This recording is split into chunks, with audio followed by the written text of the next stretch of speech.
Hi everyone, this is Michal from Airhead again, and today we'll go through the couple of the most recent questions from radio navigation, and more specifically the PBN topic.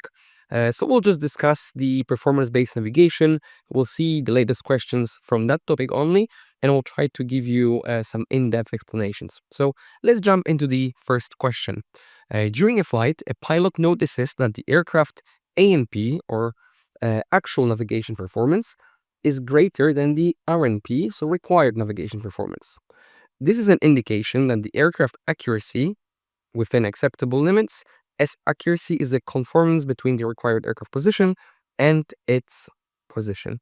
So this is unfortunately slightly confusing, and you'll see in the future that this vocabulary and this type of language also is present in the official documents of ICAO and also in aircraft documents.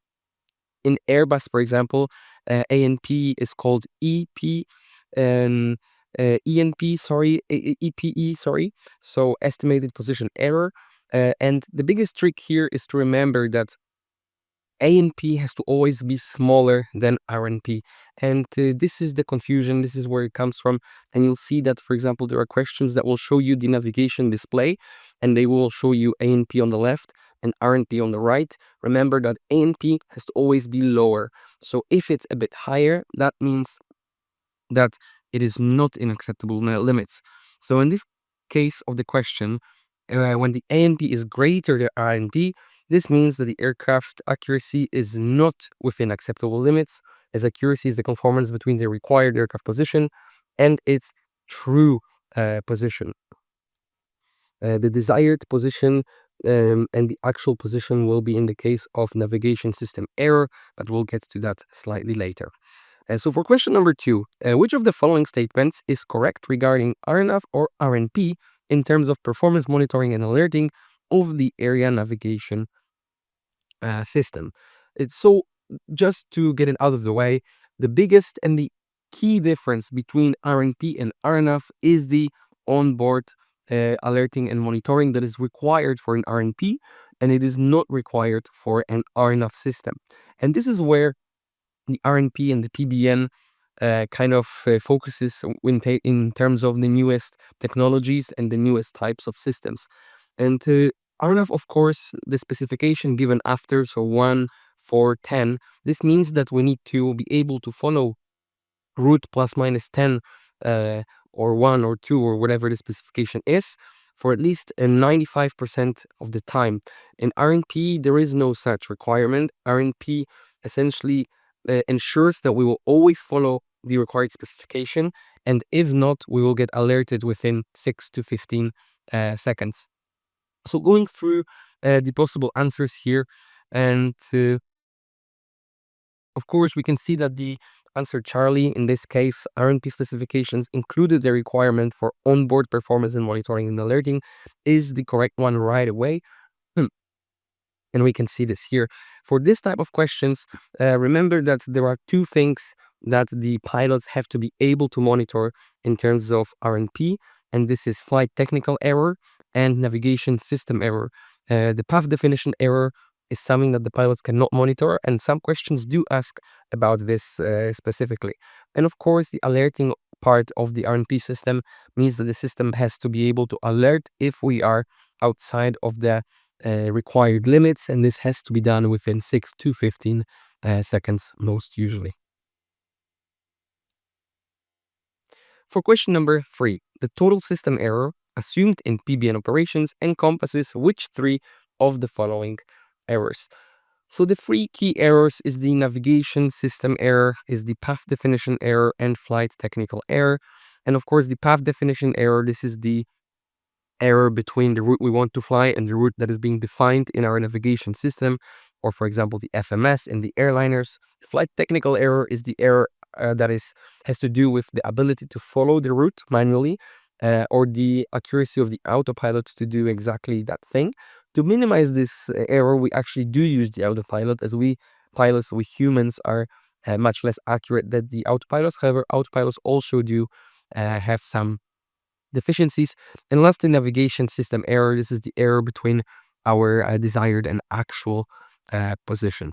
And we need to be able to monitor the navigation system error and flight technical error in a cockpit. A path definition error is not required to be monitored by the pilots in the cockpit, so do remember that for the questions. And for question number 4, an operator operates several aircraft of the same type. However, some of the aircraft may fly to LPV minima, while others cannot. The reason for this difference in capacity is that so there are quite a few examples, and some of the very big low-cost airlines in Europe, for example, operate a fleet of A320s that are not able to fly LPV approaches. They only fly LNAV and VNAV, which are approaches to slightly higher minima. And you might ask, why is that? Of course, both systems use to a certain degree the GNSS, the SBAS, as in PBN as a whole. At the moment, we always have to use GPS. We do not GNSS. We do not have alternative means of providing the onboard monitoring and alerting. However, the difference between LPV and LNAV VNAV is exactly what this question asks about. Or actually, not this one specifically, sorry. However, following for the LPV, the main requirement is to have a final approach segment data block, and this can be either transmitted by a GLS station or it has to be updated in an FMS, and this will be done every 28 days during each ARAC cycle update. And this is why if there's an aircraft that has an older FMS or older systems inside, the sometimes will not be able to read the fast data blocks and essentially mean that the aircraft cannot fly the LPV, which is an approach that has an angular deflection very similarly to an ILS. So of course, you can very quickly, for this type of questions, just throw away the answers that include ILS, which are all three of these actually, making it very simple because the LPV, minima, and the PBN as a whole doesn't really do with ILS, because ILS, GLS as well, and MLS will not be part of the PBN, as a whole, as a topic. Now for question number 5. Within the PBN concept, which of the following statements is correct? And so, of course, PBN, just to add a little bit to that question, as we'll go through the answers in just a second, remember that there are also 3 key specifications, 4, sorry, and the mnemonic to remember them is CIAF. This is what I always used. CIA as the American intelligence. We have continuity, integrity, and accuracy, and also F, functionality. And also there is a fifth A, availability, which is sometimes present but sometimes not. However, CIAF will be the one to use in types of questions where we'll be asked about the required specifications of the PBN as a concept. Which of the following is correct? So going through the answers on the question right now. For oceanic, remote, en route, and terminal phases of flight, PBN accommodates both linear and angular laterally guided operations. So in case of PBN, the linear guided operations will be used in en route, oceanic, and terminal operations. When flying in approach operations, so during approach, we might find both either lateral or angular. So, for example, approaches, RNP approaches to LNAV, VNAV minima will use lateral deflections, and LPV will use angular, similar to the ILS. So in the approach phases of flight, PBN accommodates both linear and laterally guided operations. That is absolutely true. Like we just said, you can have an LPV or an LNAV approach. One does the linear, one does the angular. And of course, PBN has nothing to do with the ILS, as we've said in case of the previous question. So it's very easy to just discard to these questions. The rule of thumb will be that if you see a PBN in the answer and an ILS, this will most likely be an incorrect question. And lastly, to question number 6, which of the following statements best describes PBN, performance-based navigation?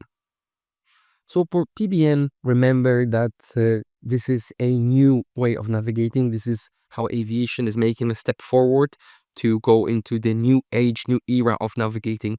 And What we as aviators did in the past, we followed a sensor-specific navigation. So we used specific sensors like VORs, NDBs, DMEs, which are still used. However, we're slowly getting away and stepping away from these. So of course you have a sensor specific navigation, and you have a performance based navigation. So of course PBN in that sense is not sensor specific. At the moment for this PBN we're only using GNSS. However, this might change in the future with the rise of technologies. And also remember that in case of RNAV, so area navigation, this can be sensor specific, but doesn't have to. And this is something that is also quite confusing sometimes. But of course, area navigation can use different stations, ground stations like VORs and DBs, also corrections from the IRS. However, PBN it doesn't use any sensors. It uses the alerting and monitoring on board that tells us whether we are within the very strictly set limits. And this makes planning new approaches, new procedures much easier, as the designers, the architects of these approaches don't have to take into account the errors of these ground-based sensors and the ground-based navigates. They only deal with the required navigation performance, so 1, 2, or 0.3, as we do have in the approach segments for RNP approaches.